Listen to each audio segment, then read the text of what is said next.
இப்போது நாங்கள் நியூட்டன் 3ஆம் விதியை நாங்கள் பார்க்க உள்ளோம்.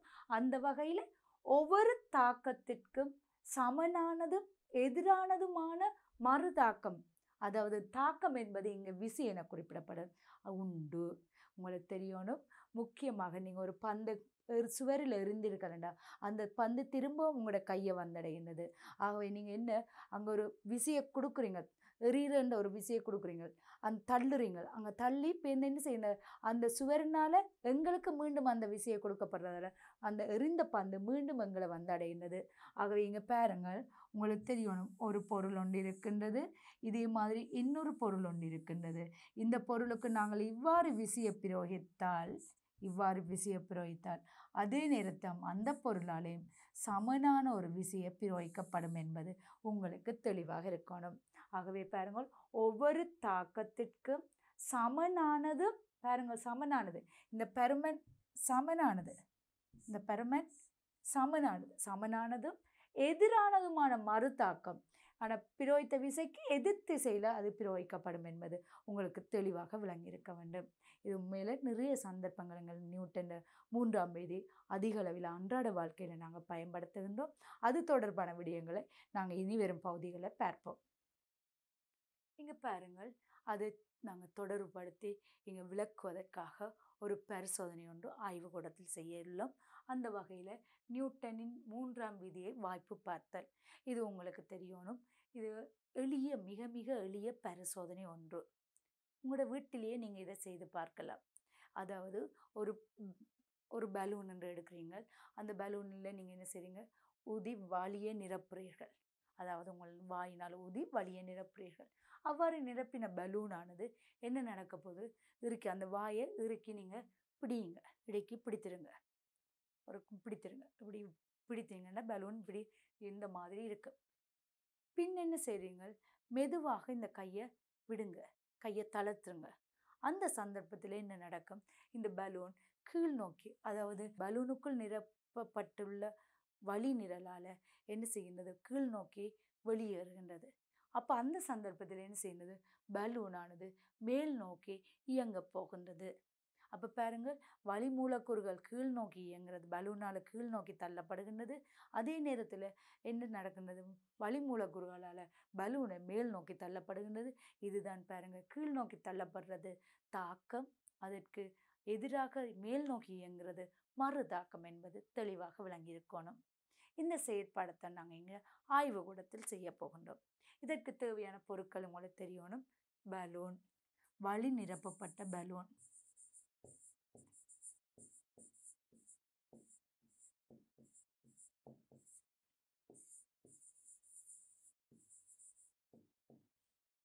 பிள்ளைகள், இப்போது என்ன நடக்கும் என்பதை இப்போது நாங்கள் படிமுறையூடாக பார்ப்போம். செய்முறை அல்லது படிமுறை உங்களுக்கு தெரியணும். வழி நிரம்பி ஒரு பலூனை எடுத்து வாயை கீழ் நோக்கி திருப்பி கையினால் பிடித்து கொள்ள வேண்டும். இந்த பரிசோதனை உங்களுக்கு ஆய்வுக்கூடத்தில் செய்து காட்டப்படும். அந்த பலூன் வாயை தளர்த்தி கையை விட வேண்டும். என்ன அவதானம் ஏற்படும் என்பதை நாங்கள் என்ன செய்கிறோம், ஆய்வுக்கூடத்தில் செய்து பார்க்க போகிறோம். இதில் முக்கியமாக உங்களுக்கு தெரிந்திருக்கணும், இங்கே வழி நிரம்பிய பலூனை பிடித்து கொள்ள வேண்டும். விளங்குனதா? இப்போ இந்த பரிசோதனை நாங்கள் ஆய்வுக்கூடத்தில் செய்து பார்ப்போமா? வாருங்கள், ஆய்வுக்கூடத்துக்கு செல்வோம். மாணவர்களே, இப்போது நாங்கள் நியூட்டன் 3ஆவது விதியினை நாங்கள் ஆய்வுக்கூடத்தில் பரிசோதனை ரீதியாக செய்து காட்டப் போகின்றோம். அந்த பரிசோதனையில் உங்களுக்கு தெரியும், ஒரு தாக்கத்திற்கு சமனானதும் எதிரானதுமான ஒரு மறுதாக்கம் உண்டு. இங்கே பாருங்கள், உங்களுக்கு தெரியும், நீங்கள் ஒரு பந்தை சுவரில் எறியும்போது அந்த பந்து திருப்ப உங்கள் கையை வந்தடையும். அவ்வாறான இயக்கம் ஒரு தாக்கத்திற்கு மறுதாக்கம் உண்டு. இதே மாதிரி நாங்கள் இந்த செயற்பாட்டில் பயன்படுத்தப்பட்ட பலூன், அதாவது நீங்கள் ஊதப்பட்ட பலூனை நாங்கள் இங்கே பாருங்கள், இதில் கட்டவில்லை, இது நான் இறுக்கமாக பிடித்துள்ளேன். இந்த பலூனை நீங்கள் கையை எடுக்கும்போது, இந்த இந்த வாயில் நீங்கள் கையை மெதுவாக விடும்போது இந்த பலூனுடைய இயக்கத்தை பற்றி நீங்கள் இப்போ அவதானிக்க போகிறீங்க. இந்த இயக்கம் எவ்வாறு நடைபெற்றது என்பதை பற்றி நீங்கள் இப்போது கூற போகின்றீர்கள். அவதானத்தின் மூலம் கூறக்கூடியதாக இருக்கும். பாருங்கள், நான் இந்த பலூனை ஊதி உள்ளேன். இந்த பலூனிலிருந்து நான் மெதுவாக என்னுடைய கையை விடும்போது என்ன மாற்றம் ஏற்படுது என்பதை பாருங்கள் மாணவர்களே.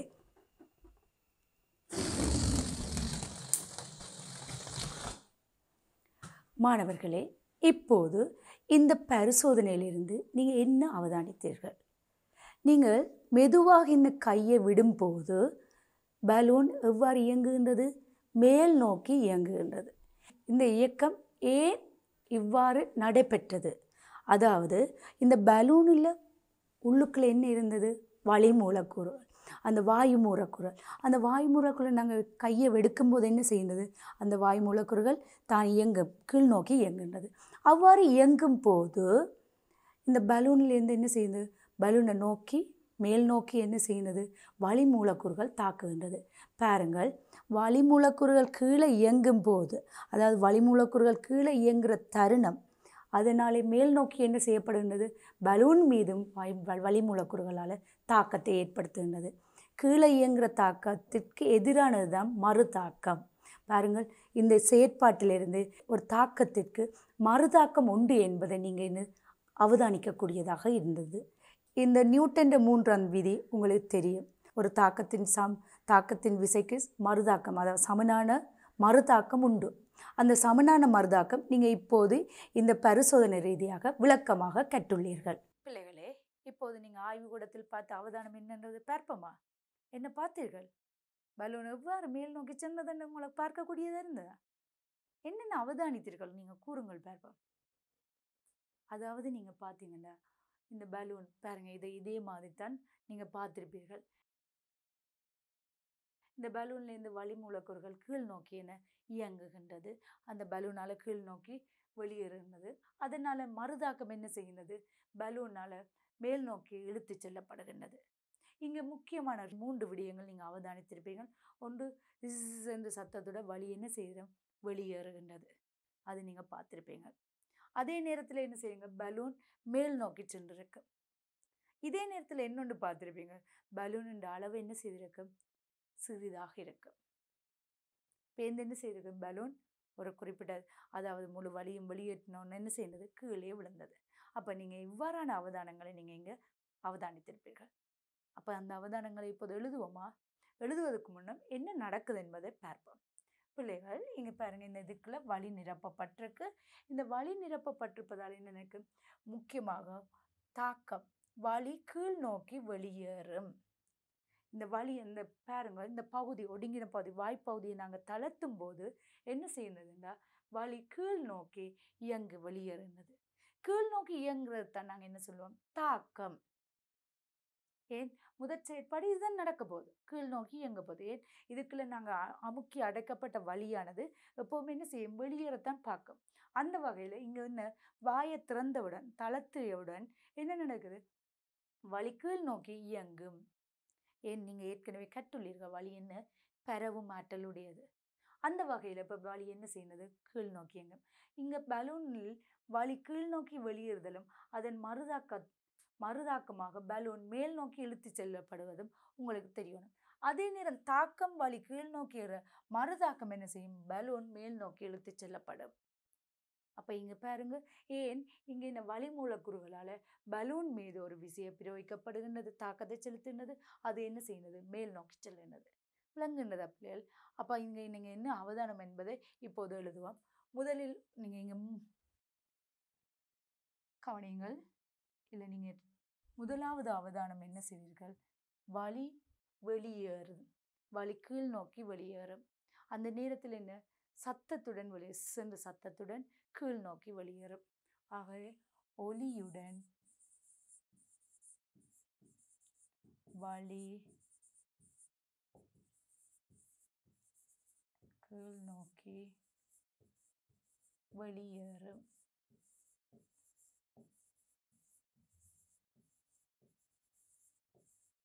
அதே நேரத்தில் பாருங்க, பலூன் என்ன செய்யும்? மேல் நோக்கி செல்லும். இரண்டாவது, பலூன் மேல் நோக்கி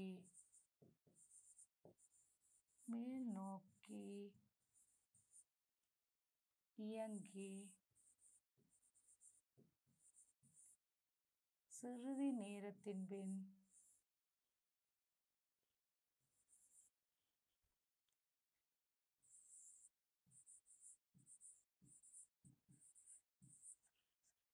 சிறிது நேரத்தின் பின் கீழே விழும்.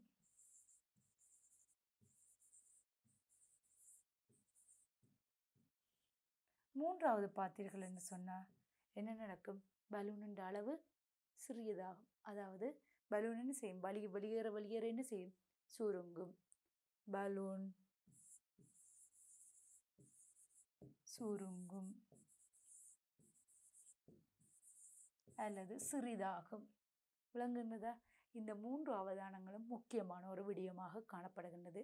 இதில் முக்கியமாக பலூன் மேல் நோக்கி இயங்கி சிறிது நேரத்தின் பின் கீழே விழும் என்பது உங்களுக்கு தெரிந்திருக்க வேண்டும். இப்போது பாருங்கள் பிள்ளைகள், இதன் முடிவு இது என்ன முடிவாக இருக்கின்றது? அதாவது தாக்கத்திற்கு மறுதாக்கம் காணப்படுகின்றது. இங்க தாக்கம் என்பது என்ன? வழி கீழ் நோக்கி வெளியேறுதல். அதே நேரம் மறுதாக்கம் என்பது என்ன?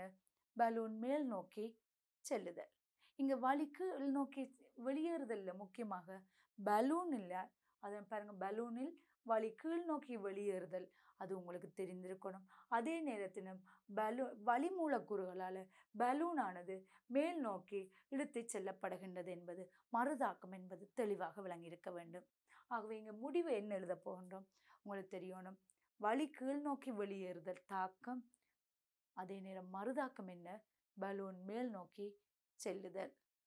ஆகவே இப்போ பாருங்கள், தாக்கம்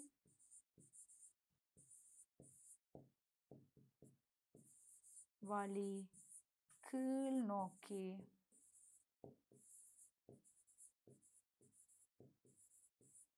வெளியேறுதல்.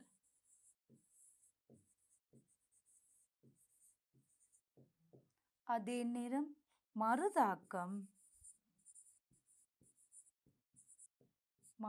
உங்களுக்கு தெரியணும். பலூன் மேல் நோக்கி இழுத்து செல்லுதல்.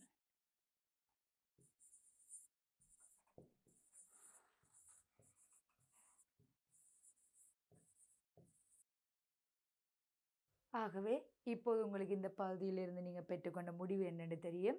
அதாவது ஒரு தாக்கத்திற்கு சமனானதும் எதிரானதுமான மறுதாக்கம் உண்டு என்பது உங்களுக்கு தெளிவாக விளங்கியிருக்கும். ஆகவே இங்கே பாருங்க, நியூட்டன் இங்கே பாருங்க, முக்கியமான விடயம் உண்டு.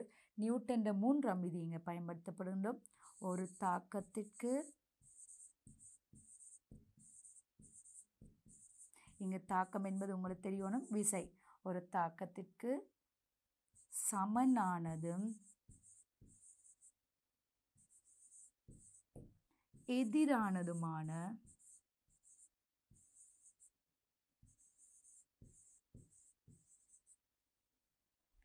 தாக்கம் உண்டு.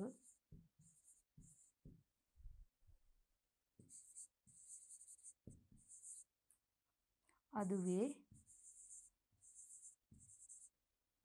மறுதாக்கம் ஆகும்.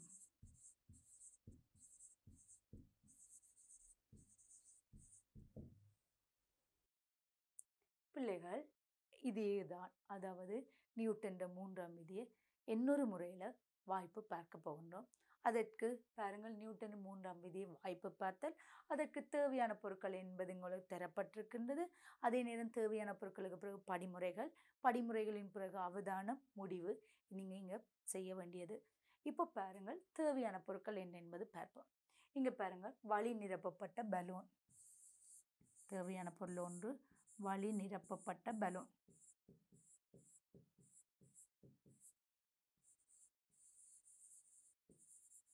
இதே நேரம் இங்கே பாருங்கள், இது ஒரு பானக்குழாய். பானக்குழாய் என்பது உங்களுக்கு தெரியும். ஏன் இங்கே பாருங்கள், இந்த பானக்குழாய் எனது முக்கியமாக தெரிந்திருக்கணும். அதாவது அகலமாக இருக்க வேண்டும். அதாவது விட்டம் கூடினதாக இருந்தால், ஏன் இந்த அந்த பலூன் நாங்கள் செயற்படி நீங்கள் பேர்ந்து பார்ப்பீர்கள், அந்த பலூன் என்ன செய்யணும்? நகரக்கூடிய, சுயாதீனமாக நகரக்கூடியதாக இருக்க வேண்டும். ஆகவே இங்கே பாருங்கள், இது நாங்கள் பயன்படுத்தப்பட்டது பானக்குழாய்.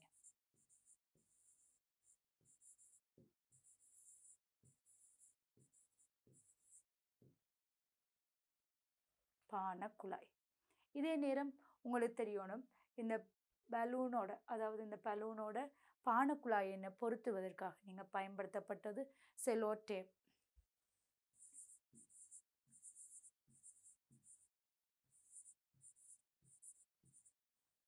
இதே நேரத்தில் இங்கே பாருங்கள் என்ன கம்பி. நீங்கள் கம்பி அல்லது வேறு என்ன பயன்படுத்தலாம், கம்பி அல்லது நூலும் பயன்படுத்த முடியும். ஆனால் இங்கே நாங்கள் பயன்படுத்தப்பட்டது கம்பி. ஏனென்னது உங்களுக்கு இப்போ விளங்கப்படுத்துகிறேன் பாருங்கள். இந்த பானக்குழாய் பாருங்கள், இந்த பானக்குழாயும் கம்பியும் ஒரே தடிப்புடையதாக காணப்படுகின்றது இல்லை. ஏன்? கம்பியானது மெல்லியதாகவும் அழுத்தமானதாகவும் ஒப்பமானதாகவும் இருக்க வேண்டும். அழுத்தமானது என்று சொல்லப்படுகிறது. காரணம் என்ன? அந்த பலூன் நாங்கள் ஒட்டப்பட்ட பின் அது நாங்கள் இந்த வாயை திறந்து விடும்போது அது சுயாதீனமாக அசையக்கூடியதாக இருக்க வேண்டும். அதன் காரணமாகத்தான் நாங்கள் பானக்குழாயை விட கம்பியானது மெல்லியதாக இருக்கும். அதே மாதிரி நீங்கள் இங்கே நூலையும் பயன்படுத்த முடியும். அதாவது நீங்கள் இங்கே பார்த்தீங்கன்னு சொன்னால் எந்த மாதிரியான செயற்பாடுன்னு சொன்னால், இவ்வாறு ஒரு நூலை கட்டி 2 அந்தங்கள் இவ்வாறு ஒரு நூலை கட்டி இதில் என்ன செய்கிறீங்கன்னு சொன்னால், இந்த இடத்துல இவ்வாறு நாங்கள் என்ன செய்கிறோம், இதில் பலூனை கட்டி நாங்கள் இதில் செலோ டேப்பில் ஒட்டி விட போகிறோம். வழி நிரப்பப்பட்ட பலூனானது இவ்வாறு இயங்கும். இங்கே நீங்கள் இந்த வாயை திறக்கும் போது என்ன நடக்க போகுது, வழி இங்கால வெளியேற பலூன் என்ன செய்யுന്നത് இவ்வாறு நகரும். அப்போ இங்கே நகர வேணும் என்பதற்காகத்தான் நாங்கள் இங்கே பாருங்கள் மெல்லிய கம்பி, இந்த பானக்குழாயிலும் பார்க்க மெல்லிய கம்பியாக எடுக்கின்றோம். அப்போ தான் அது என்ன சுயாதீனமாக நகரக்கூடியதாக இருக்கும். நீங்கள் மொத்த கம்பியாக எடுத்த அல்லது ஒப்பமற்ற கரடு முரடான கம்பி எடுத்திருந்தீங்கன்னா என்ன நடந்திருக்கு, இயங்குவது கடினமாக இருக்கும். ஏன்? அங்கே உராய்வு இருக்கும். உராய்வு இருப்பதனாலே அங்கே இயக்குறது என்ன கடினமாக இருக்கும். அப்போ இங்கே தாக்கத்திற்கு மறுதாக்கம் சரியான முறையில் கிடைக்காது. அதே நேரம் நூலை பயன்படுத்தினால் அங்கே என்ன நூல், அதாவது நீங்கள் கவனிங்க, உங்களுக்கு தெரியும் கயிறு த்ரெட், அதாவது சொல்லுவோம் அந்த நூல் என்னதுன்னு இப்படி சுற்றி சுற்றி காணப்படுறதில் அங்கே உராய்வு கூடவாக இருக்கும். ஆகவே இங்கே என்ன கம்பியோட இயங்குவதிலும் பார்க்க நூலில் இயங்குறது ஆர்முடுகள் குறைவாக இருக்கும். விளங்குனதா? ஏன் என்பது தெளிவாக இருக்கணும். ஏன் இங்கே பார்த்தீங்கன்னு சொன்னால் இங்கே கம்பி என்று சொன்னால் அழுத்தமானதாக இருக்கும், அதே நேரத்தில் மெல்லியதாகவும் இருக்கும். ஆகவே என்ன செய்யுന്നത്, இயக்கம் இலகுவாக அவதானிக்கக்கூடியதாக இருக்கும். விளங்குனதா பிள்ளைகள்?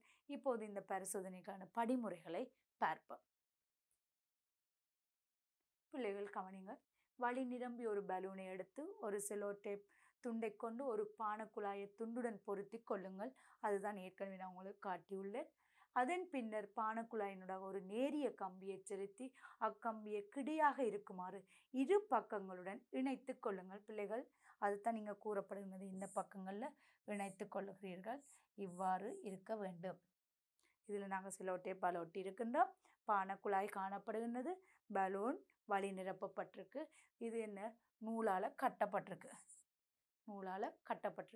உங்களுக்கு ஏன் நூலால் கட்டப்பட்டிருக்குன்னா, இது நாங்கள் என்ன நூலை தளர்த்தும் போது இங்கே என்ன செய்யுന്നത്, வழி வெளியேற இது இயக்கம் எவ்வாறு இருக்கும் என்பதை நாங்கள் பார்க்க போகின்றோம். அதே நேரம் அடுத்ததாக பாருங்கள். இப்போது பலூன் வாயில் கட்டப்பட்டுள்ள நூலை தளர்த்தி பலூன் வழியை வெளியேற்ற செய்யுங்கள். என்ன அவதானம் இருக்கு என்பதை இப்போது நாங்கள் ஆய்வுக்கூடத்தில் சென்று பார்ப்போம். மாணவர்களே, இப்போது நாங்கள் நியூட்டனின் 3ஆம் விதி ஏற்கனவே தெரியும் உங்களுக்கு. 3ஆம் விதி என்னன்றது, ஒரு தாக்கத்திற்கு சமனானதும் எதிரானதுமான மறுதாக்கம் உண்டு. அந்த செயற்பாட்டில் முக்கியமாக 2 செயற்பாடுகள் இருக்கின்றது உங்களோட பாடப்புத்தகத்தில். முதலாவது செயற்பாடு ஏற்கனவே நாங்கள் செய்து முடித்து விட்டோம். அதாவது நீங்கள் பலூனை ஊதி அதில் ரிலீஸ் பண்ணும்போது, கை எடுக்கும்போது பலூன் மேல் நோக்கி சென்றது. அது முதலாவது பரிசோதனை. அதை ஒட்டியதாக இன்னொரு பரிசோதனையை நாங்கள் இங்கு பார்க்க போகின்றோம். அதற்கு தேவையான பொருட்கள் ஏற்கனவே நான் கூறியுள்ளேன். முதலாவது கத்திரிக்கோள், ஊதிய பலூன், இங்கே பாருங்கள் கட்டப்பட்டிருக்கின்றது வாய். இங்கே நான் ஏற்கனவே முதலாவது செயற்பாட்டில் நான் பிடித்திருந்தது, நான் பிடிக்கும்போது மெதுவாக விடும்போது அந்த பலூனுடைய இயக்கத்தை பார்ப்பதற்கு. இங்கே கட்டப்பட்டிருக்கு. ஏனென்றால் நாங்கள் இது தனியாக தானாக இயங்க போகின்றது. பாருங்கள், இங்கே பாருங்கள் செலோ டேப் பயன்படுத்தப்பட்டிருக்கு. அதாவது பானக்குழாயின் பலூனும் இணைப்பதற்காக செலோ டேப்பை பயன்படுத்தியிருக்கிறோம். இங்கே ஏன் நாங்கள் இந்த பானக்குழாயை எடுத்தோம் என்பது தெரிய வேணும். அதாவது நீங்கள் பானக்குழாயின்னு இந்த நூலை விட கட்டப்பட்ட நூலை விட பெரிதாக இருக்க வேணும். காரணம் சுயமாக இயங்க வேணும். ஏன் உங்களுக்கு தெரியும், இந்த பரிசோதனையில் நாங்கள் செய்யப்படுறது இந்த பலூனானது இயங்க போகின்றது. அதாவது இந்த பலூனில் இருக்கிற வழியானது வெளியேறும் போது இந்த பலூன் என்ன செய்ய போகுது, வெளியேற திசைக்கு எதிர் திசையில் இயங்க போகின்றது. ஆகவே அந்த செயற்பாடை அவதானிப்பதற்காக நாங்கள் இந்த பலூனை நாங்கள் என்ன செய்யணும், பானக்குழாயோட இறுக்கமாக ஒட்டக்கூடாது. இந்த பானக்குழாய்க்கூடாக அசையக்கூடிய முறையில் தான் பயன்படுவாங்க. சில மாணவர்கள் என்ன செய்வார்கள், இந்த நூலையும் சேர்த்து ஒட்டுவார்கள். அவ்வாறு செய்யக்கூடாது. நாங்கள் இந்த பரிசோதனை செய்யும்போது சில நடவடிக்கைகள், தற்காப்பு நடவடிக்கைகள், முற்காப்பு நடவடிக்கைகள் என்று இருக்குது. சில செயற்பாடுகளை நாங்கள் சரியான முறையில் செய்தால் தான் அந்த பரிசோதனை என்னவாக இருக்கும், எங்களோட முடிவை இலகுவாக பெற்றுக்கொள்ள முடியும். ஆகவே இப்போது பாருங்கள், இந்த பரிசோதனையில் நான் இப்போ ஏற்கனவே இதெல்லாம் ஒழுங்கமைக்கப்பட்டிருக்கின்றது. இப்போது நான் இந்த பலூன்ற வாய்ப்பகுதியை நான் கத்திரிக்கோலால் வெட்டும்போது என்ன நடக்குது என்பதை நீங்கள் அவதானிக்கக்கூடியதாக இருக்கும். பாருங்க, பலூன் இப்போ என்னுடைய எந்த பக்கம் இருக்கின்றது, இடது பக்கம் இருக்கின்றது. இதை நான் கத்திரிக்கோலால் வெட்டும்போது இப்போ என்ன அவதானிக்க போனீங்கிறது உங்களால் பார்க்க முடியும். மாணவர்களே, இப்போது இந்த பலூனை நாங்கள் கட் பண்ணும்போது, அதை வெட்டும்போது என்ன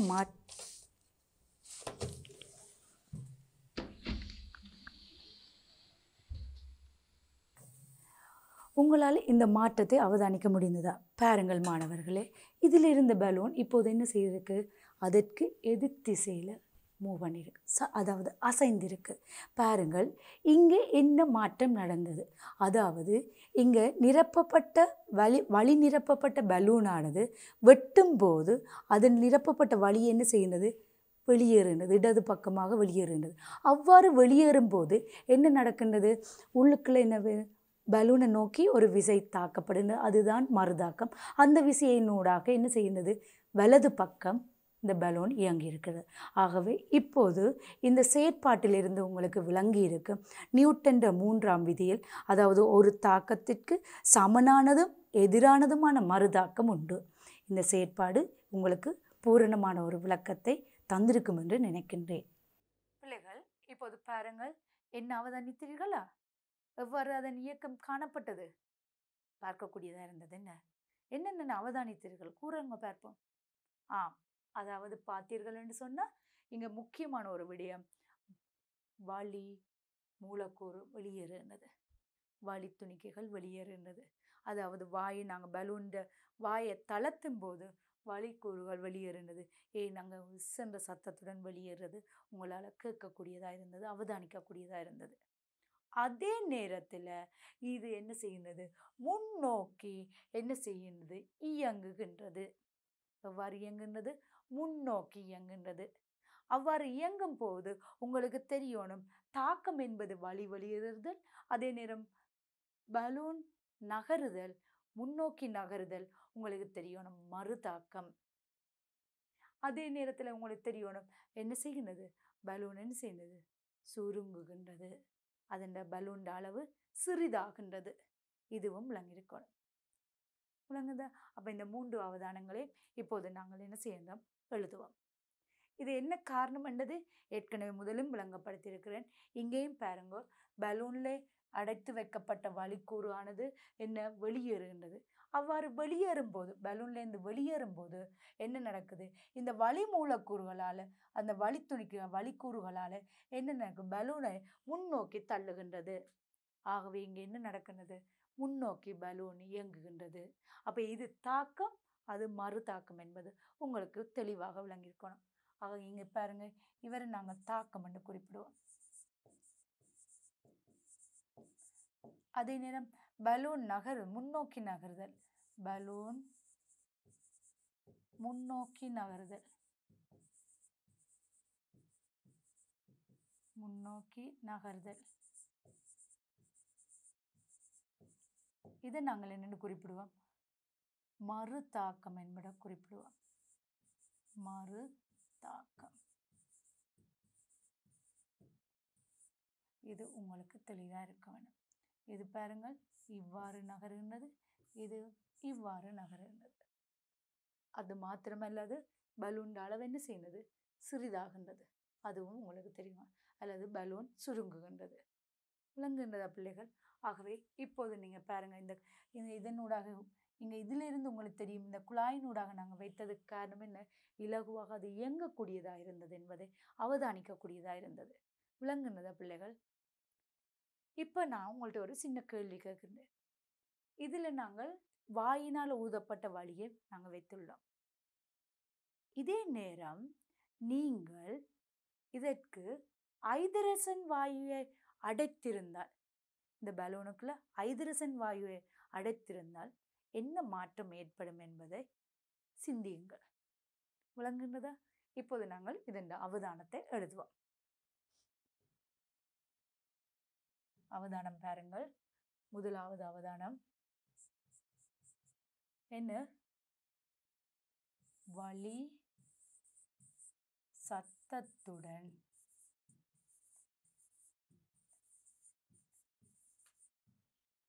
பலூன் வாயிலிருந்து வெளியேறும்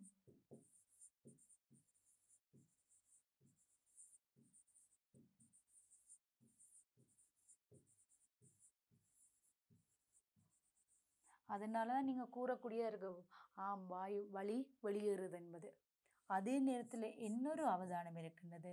பலூன் முன்னோக்கி நகரும். பலூன், அதாவது நாங்கள் பலூன் வாய்ப்பகுதியை நாங்கள் தளர்த்தும் போது அது எந்த பின்னோக்கி வழி தள்ளுகின்றபடியால் என்ன செய்யுது? பலூன் முன்னோக்கி நகரும். பலூன் இயங்கும். பலூன் முன்னோக்கி நகரும். இதில் உங்களுக்கு தெரியணும், முதலாவது வழி வாயிலிருந்து வெளியேறுதல் தாக்கம், முன்னோக்கி நகருதல் மறுதாக்கம். அடுத்த இன்னொரு விடயம் உங்களுக்கு தெரியணும், பலூன் சுருங்கும். சுருங்குகின்றது அல்லது சிறிதடைகின்றது. உங்களுக்கு தெரியணும், வழி வெளியேற என்ன செய்யுது? பலூன் சுருங்குகின்றது. விளங்குகின்றதா? இவ்வளவு நீங்கள் அவதானித்த விடயங்கள். அடுத்ததாக நாங்கள் பார்ப்போம். இப்போ பாருங்கள், முடிவு. இது என்ன? உண்மையில் ஒரு தாக்கத்திற்கு மறுதாக்கம் உண்டு. அதுவும் பாருங்கள், சமனானது எதிரானதுமான மறுதாக்கம் உண்டு. இங்கே தாக்கம் என்பது என்ன? வளி மூலக்கூறுகள் பலூனிலிருந்து வெளியேறுது. இதே நேரம் மறுதாக்கம் என்ன? பலூன் வளி மூலக்கூறுனா முன்னோக்கி தள்ளப்படுது. விளங்குகின்றதா? ஆக இங்கே இப்போ நாங்கள் இங்கே எழுதுவோம் என்ன? ஒரு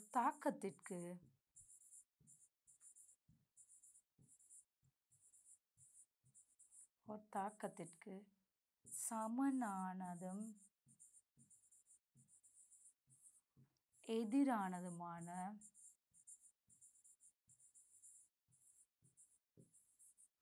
மறுதாக்கம் உண்டு.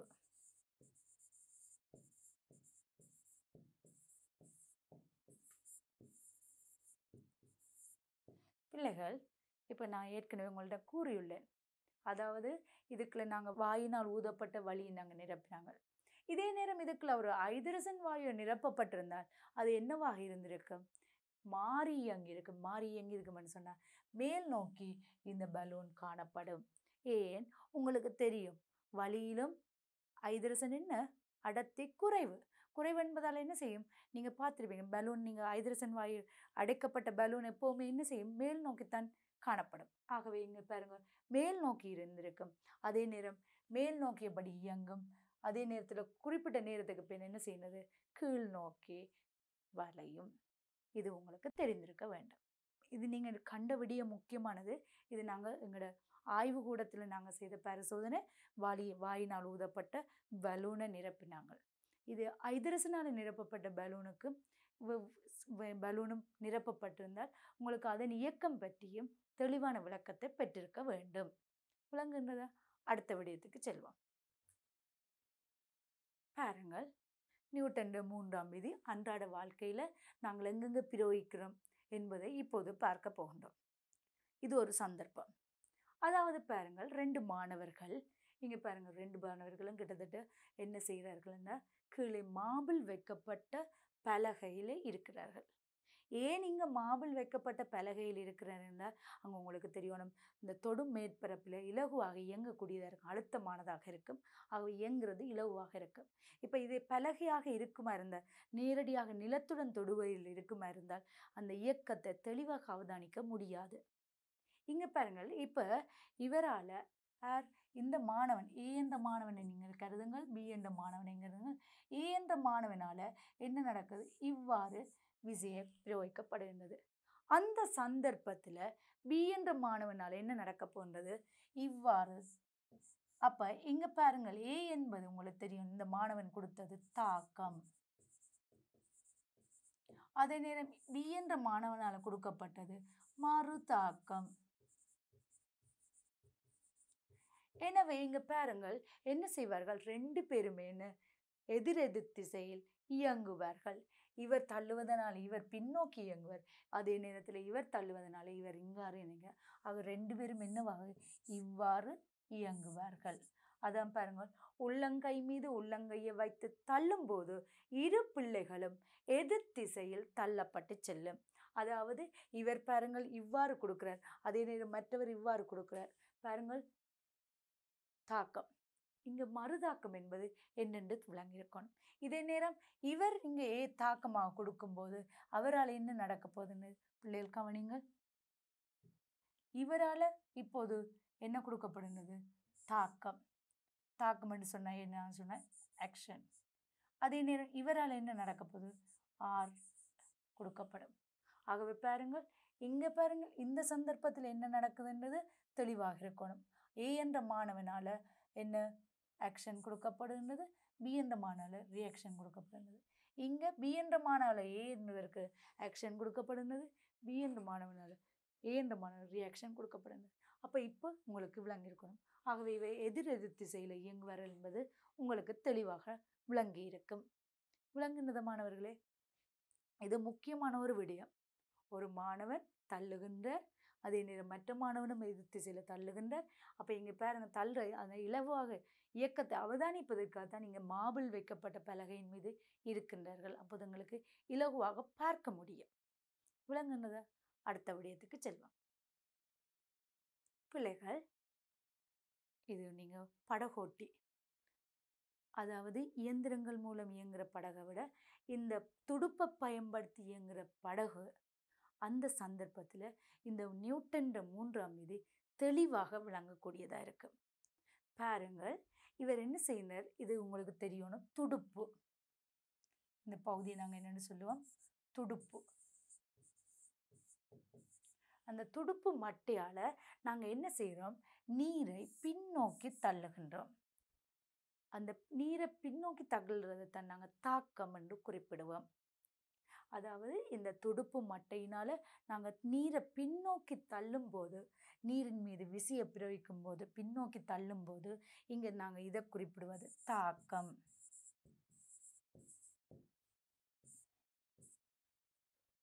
இதே நேரம் நீரினால இந்த படகுக்கு ஒரு விசையை கொடுக்கப்படும், அதுதான் என்ன, மறு தாக்கம். இந்த விசையை பிரயோகிப்பதனால என்ன நடக்குது, முன்னோக்கி இயங்குகிறது. ஆகவே இங்கே படகு என்ன செய்யும், இவ்வாறு முன்னோக்கி இயங்கும். இது உங்களுக்கு தெளிவாக விளங்கியிருக்க வேண்டும். அதாவது துடுப்பின் மூலம் நீரின் மீது விசையை பிரயோகித்தாலும் அதற்கு சமனான ஒரு விசையை நீர் மூலம் படகின் மீது செலுத்தப்படும். இதனால தான் படகு முன்னோக்கி நகருகின்றது.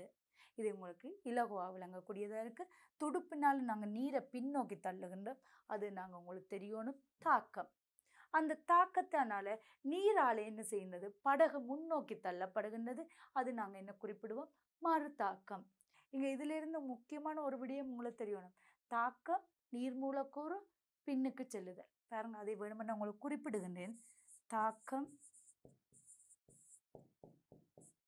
துடுப்பினால்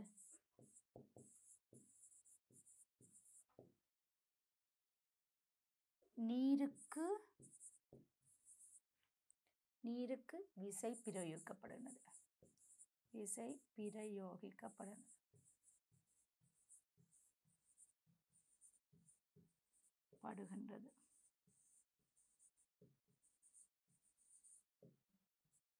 அதே நேரம் உங்களுக்கு தெரியணும் மறுதாக்கம்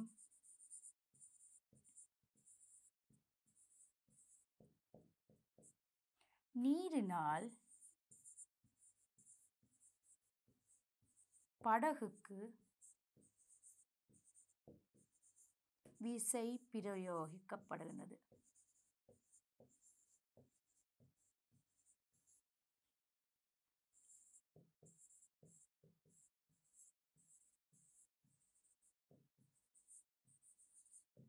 எனவே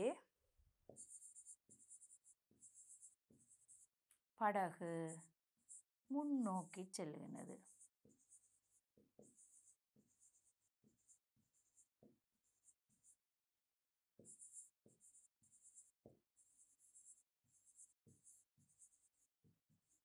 இது உங்களுக்கு தெளிவாக விளங்கியிருக்க வேண்டும். ஆக இவ்வாறான செயற்பாட்டின் மூலம்தான் இந்த படகு இயங்குது என்பது நீங்கள் பெற்றிருக்க வேண்டிய ஒரு விடயம். இப்போது நாங்கள் அடுத்த விடயத்துக்கு செல்வோம். அதுவும் என்ன, நியூட்டன் 800 அன்றாட வாழ்வில் ஏற்படுற ஒரு செயற்பாடு, 3ஆம் விதியை குறிக்கின்றது. பாருங்கள், அதாவது நீந்துதல். நீங்கள் இந்த சந்தர்ப்பத்தில் துடுப்பு எவ்வாறு செயற்படுதோ அதே மாதிரி எங்களோட கைகள் என்ன செய்யுന്നത്, துடுப்பாக தொழில்படுகின்றது. இப்போது என்ன செய்யுന്നത്, நீர் என்ன செய்யுന്നത്, எங்களோட கையினால் துடுப்பு செயற்படுகின்றதோ அதே செயற்பாடுத்தான் எங்களோட கைகளும் செய்ய போகிறது. நீரை பின்னோக்கி தள்ள போகிறது. அதை பின்னோக்கி தள்ளுனது விசையை, நீருக்கு விசையை கொடுக்கின்றது. அதே சந்தர்ப்பத்தில் எங்களுக்கு, அதாவது நீரால் எங்களோட உடலை முன்னோக்கி செல்வதற்காக அங்கு விசை பிரயோகிக்கப்படுகின்றது. அந்த வகையில் தான் என்ன செய்யுന്നത്, நீந்தும் போது என்ன நாங்கள் முன்னோக்கி செல்கின்றோம்.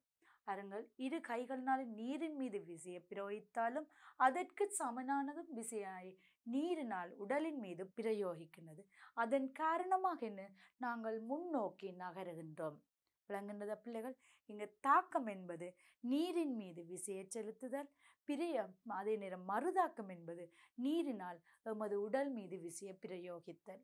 அதன் காரணமாக பாருங்கள், எதிரெதிரான தாக்கம், தாக்கத்திற்கு எதிரான தாக்கம் முன்னோக்கி இயங்குகின்றது.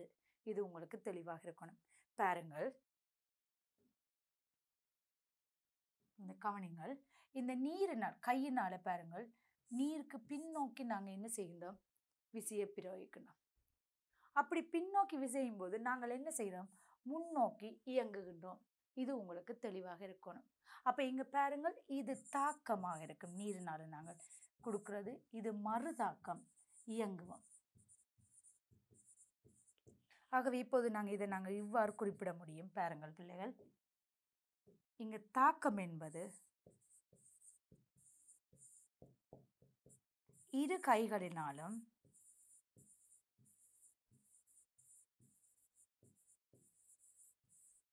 நீரின் மீது விசையை பிரயோகித்தல்.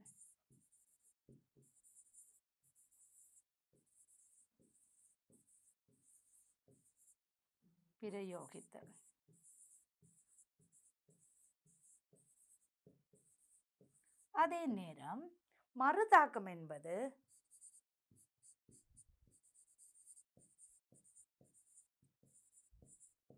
உங்களுக்கு தெரியணும் என்ன மறுதாக்கம் என்பது. அதற்கு சமனான, நாங்கள் கையால் பிரயோகித்த விசைக்கு சமனானது ஆனால் எதிரானதுமான என்ன நடக்கும், நீரினால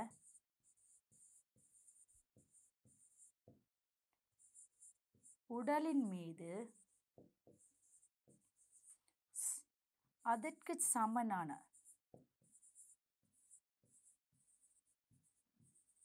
விசை பிரயோகிக்கப்படுகிறது.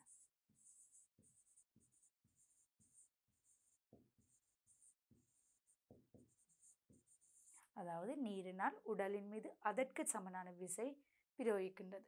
இதன் காரணமாக என்ன செய்யணும், நாங்கள் முன்னோக்கி என்ன செல்கின்றோம். விளங்குகிறதா? இது உங்களுக்கு தெரிந்திருக்க வேண்டிய ஒரு விடயமாகும். இப்போது நாங்கள் அடுத்த பகுதிக்கு செல்வோம். இதுவரை நாங்கள் கற்ற விடயங்கள் உங்களுக்கு தெரியணும், விசையின் பிரயோகங்கள். அடுத்ததாக நீங்கள் கற்றது உங்களுக்கு தெரியணும் நியூட்டன் விதிகள். 3 விதிகள் நாங்கள் கற்றோம்.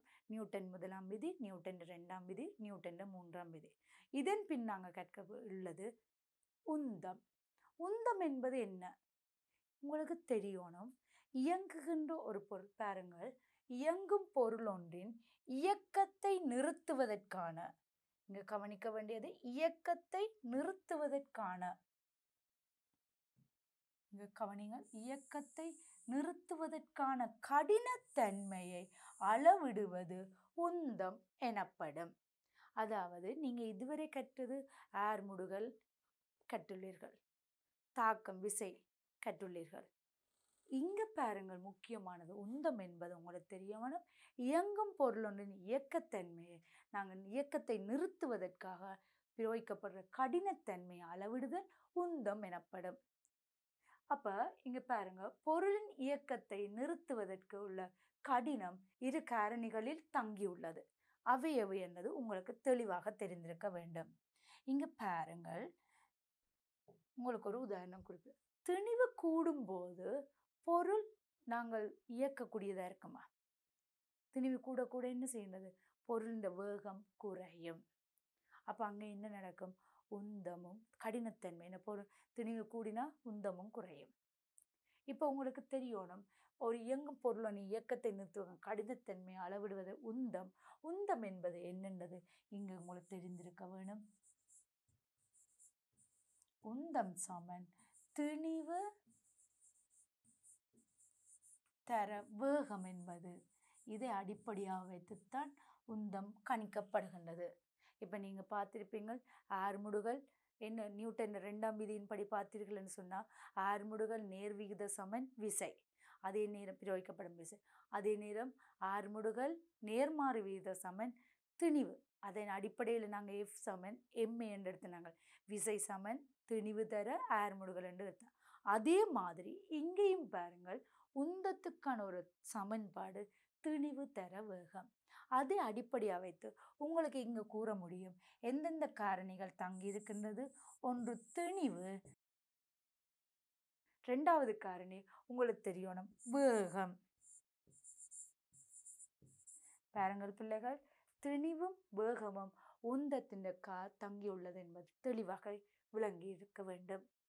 அந்த வகையில் பௌதவியல் பொருளொன்றின் உந்தமானது, கவனிங்கள், பொருளொன்றின் உந்தமானது அப்பொருளின் திணிவினதும் அதன் வேகத்தினதும் பெருக்கம் என வரையறுக்கப்படுகின்றது. ஆகவே நான் கூறியது இப்போ உங்களுக்கு விளங்கி இருக்கு. ஆகவே உந்தம் சமன்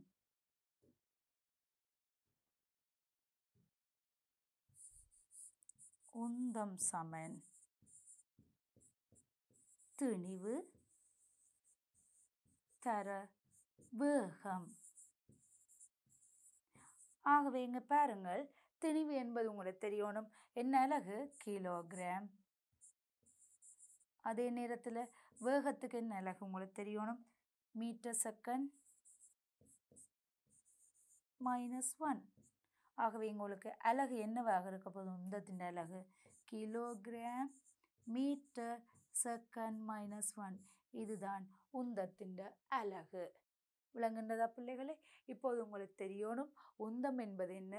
இயங்கும் பொருளொன்றின் இயக்கத்தை நிறுத்துவதற்கான கடினத்தன்மை உந்தத்தினால் அளவிடப்படும். இந்த உந்தமான தங்கியிருக்கிற காரணிகள் உங்களுக்கு தெரியணும் பொருளின் திணிவு, அதே நேரம் பொருளின் வேகம்.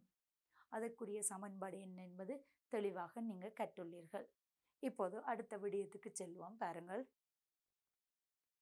குழந்தைகள், உங்களுக்கு கவனிங்க பிள்ளைகள். உந்தம், இயங்கும் பொருளின் இயக்கத்தின் பருமன் உந்தம் எனப்படும். உந்தத்துக்கான சமன்பாடு திணிவு தர வேகம். இது உங்களுக்கு தெளிவாக தெரிந்திருக்க வேண்டும். உந்தத்துக்கான சமன்பாடு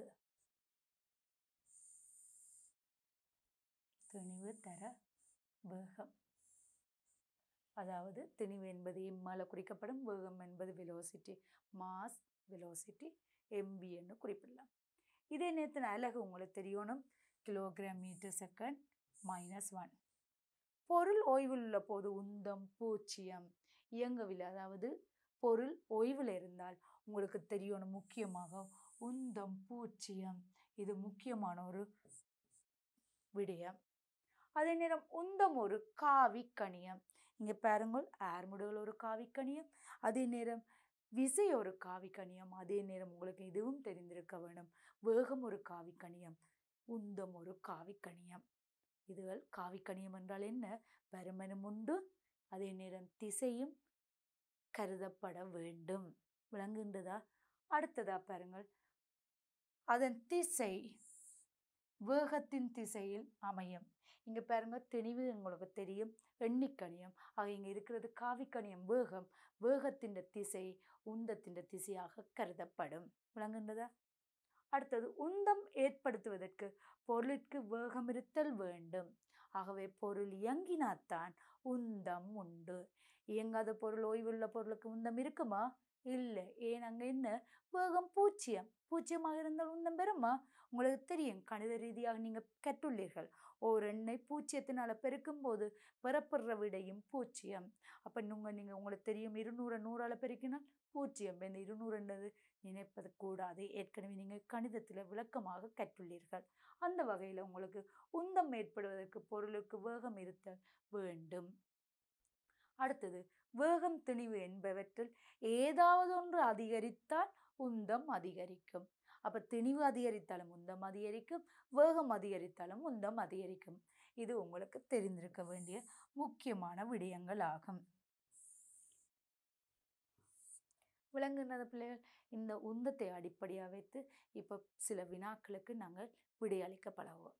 ஆனால் இந்த வினாக்களுக்கு விடை அளிக்க நீங்கள் ஏற்கனவே உங்களுக்கு பாடப்புத்தகம் இருக்குது, அதனால் நீங்கள் என்ன விடை அளித்த பின் நீங்கள் இதை பாருங்கள்.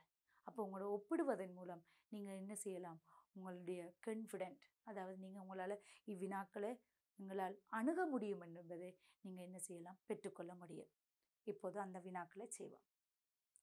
பாருங்கள், 2000 கிலோகிராம். முதல்ல கவனிக்க வேண்டிய விடயம் உங்களுக்கு தெரிந்திருக்க வேணும். இல்லை, 2000 கிலோகிராம் திணிவுடைய பொருள் ஒன்று 20 மீட்டர் செகண்ட் -1 வேகத்துடன் இயங்கும் போது அதன் உந்தம் யாது? உங்களுக்கு தெரியணும், உந்தம் சமன் திணிவு தர வேகம். உங்கள்கிட்ட கேட்டது பாருங்க, இங்கே தந்திருக்கணும், திணிவு தந்திருக்கணும், அதே நேரத்தில் வேகம் தந்திருக்கணும், அதே நேரத்தில் உந்தம் கேள்வியாக கேட்கப்பட்டிருக்கு. உந்தம் கேள்வியாக கேட்கப்பட்டிருக்கு. ஆகவே எம் தரப்பட்டிருக்கு 2000 கிலோகிராம். இந்த தரவுகளை இவ்வாறு நீங்கள் பக்கத்தில் எழுதுவதன் மூலம் நீங்கள் என்ன கேட்கப்பட்ட என்பதை உறுதி செய்ய முடியும். அதே நேரம் 20 மீட்டர் செகண்ட் -1. ஆகவே உங்கள்கிட்ட கேட்டது உந்தம். உந்தத்துக்கு நாங்கள் இங்கே பி என்று குறிப்பிட முடியும், அல்லது உந்தம் என்றும் எழுத முடியும். ஆகவே இப்போ பாருங்கள், எம்முக்கு பதிலாக திணிவு தரவேகம், அதை நாங்கள் பி என்னும் குறிப்பிட முடியும். ஆகவே இங்கே பாருங்கள், திணிவு உங்களுக்கு தெரியணும் 2000 கிலோகிராம். அதே நேரத்தில் உங்களுக்கு தெரியணும் வேகம் 20 மீட்டர் செகண்ட் -1. ஆகவே இதை பெருக்கினீங்கன்னா உங்களுக்கு தெரியணும் 40,000 கிலோகிராம் மீட்டர் செகண்ட் -1. இதுதான் இதன் உந்தம் ஆகும். ஆகவே இப்போது இவ்வாறு நீங்கள் வினாக்களை இலகுவாக அணுக முடியும். இது ஒரு காவிக்கணியம் என்று தெரிய வேண்டும்.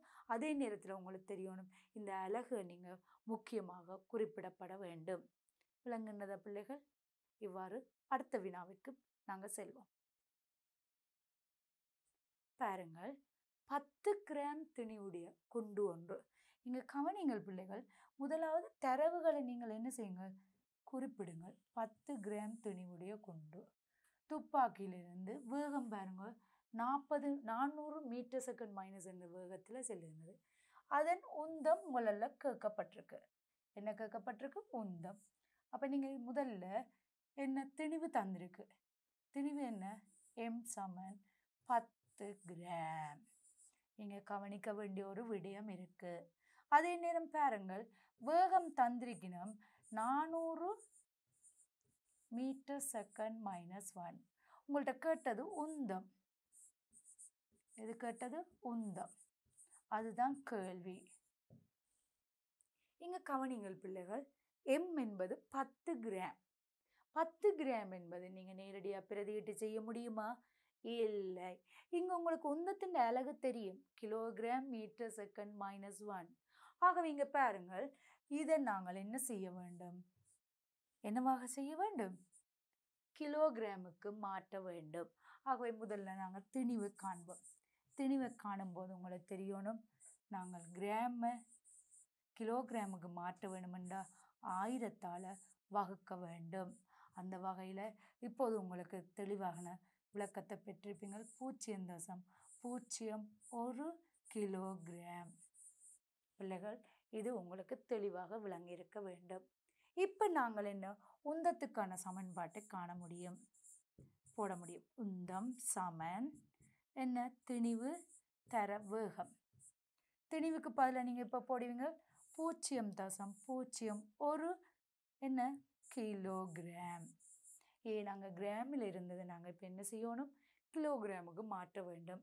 அதே நேரம் வேகம் பார்த்தீர்கள் என்று சொன்னால் உங்களுக்கு தெரியணும், 400 மீட்டர் செகண்ட் -1. அப்போ இங்கே பாருங்கள், இதை நாங்கள் இலகுவாக என்ன கணிக்க முடியும். இதை கணித்தீர்கள் என்றால் 4 கிலோகிராம் மீட்டர் செகண்ட் -1 என்பது தெளிவாக விளங்கியிருக்கும். ஏன், இதில் 2 தசம இலக்கங்கள் இருக்குது. ஆகவே இந்த 2 பூஜ்ஜியங்களும் இணைக்கப்பட்டால் 1 தர 4 4. இது பெருக்கல் உங்களுக்கு கணிதத்தில் ஏற்கனவே நீங்கள் செய்து பார்த்த ஒரு விடயம். விளங்குகின்றத பிள்ளைகள்? அப்போ இங்கே பாருங்கள், கவனிக்க வேண்டியது, கேள்வி என்ன கேட்கப்பட்டிருக்கு, தரவுகளை எழுதுங்கள். அதன் மூலம் சமன்பாட்டை எழுதி நீங்கள் என்ன இதற்கான விடைகளை பெற்றுக்கொள்ள முடியும். இங்கே முக்கியமானது சமன்பாடு தெளிவாக தெரிந்திருக்க வேண்டும். அடுத்த விடயத்துக்கு செல்வோம். பாருங்கள், உங்களோட பாடப்புத்தகத்தில் தொடர்பட்ட சில வினாக்களுக்கு இப்போது நாங்கள் எவ்வாறு விடையளிப்பது என்பதை பார்ப்போம். பிள்ளைகள் கவனிங்க. ஒரு மோட்டார் வாகனத்தின் திணிவு 800 கிலோகிராம் ஆகும். அதன் வேகம் 5 மீட்டர் செகண்ட் -1 உடன் இயங்கும் கணத்தில் அந்த டைமில், அந்த நேரத்தில் உந்தத்தை காண்க. பிள்ளைகள் இங்கே கவனிங்கள், தரப்பட்டிருக்கு. முக்கியமானது திணிவு தரப்பட்டிருக்கு, வேகம் தரப்பட்டிருக்கு. உங்கள்கிட்ட கேட்டது உந்தம். ஆகவே இங்கே பாருங்கள், திணிவு என்ன? 800 கிலோகிராம். வேகம் என்ன? 5 மீட்டர் செகண்ட் -1. உங்கள்கிட்ட கேட்டது என்ன? பி அல்லது உந்தம். இப்போ நாங்கள் உந்தத்துக்கான சமன்பாடு ஏற்கனவே உங்களுக்கு தெரியும். உந்தம் சமன் திணிவு தர வேகம். எப்பவுமே சமன்பாடு எழுதி செய்வது மிகவும் சிறந்தது ஆகும். திணிவு உங்களுக்கு தெரியும், அங்கே தரப்பட்டிருக்கு 800 கிலோகிராம். அதே நேரம் வேகம் தரப்பட்டிருக்கு 5 மீட்டர் செகண்ட் -1. ஆக உங்களுக்கு இதை நாங்கள் சுருக்கும் போது உங்களால் இலகுவாக காண முடியும் இருக்கும். 840 2 சைவர் போடுறீங்க, கிலோகிராம் மீட்டர் செகண்ட் -1 என்பது விடையாக வரும். இங்கே நீங்கள் உந்தத்துக்கான சமன்பாடு தெரிந்திருக்க வேண்டும், கேட்கப்பட்ட கேள்வி என்னென்னு தெரிந்திருக்க வேண்டும். பிரதியிடுவதன் மூலம் நாங்கள் விடையை காண முடியும். விளங்குகிறதா? அடுத்த வினாவிற்கு செல்வோம்.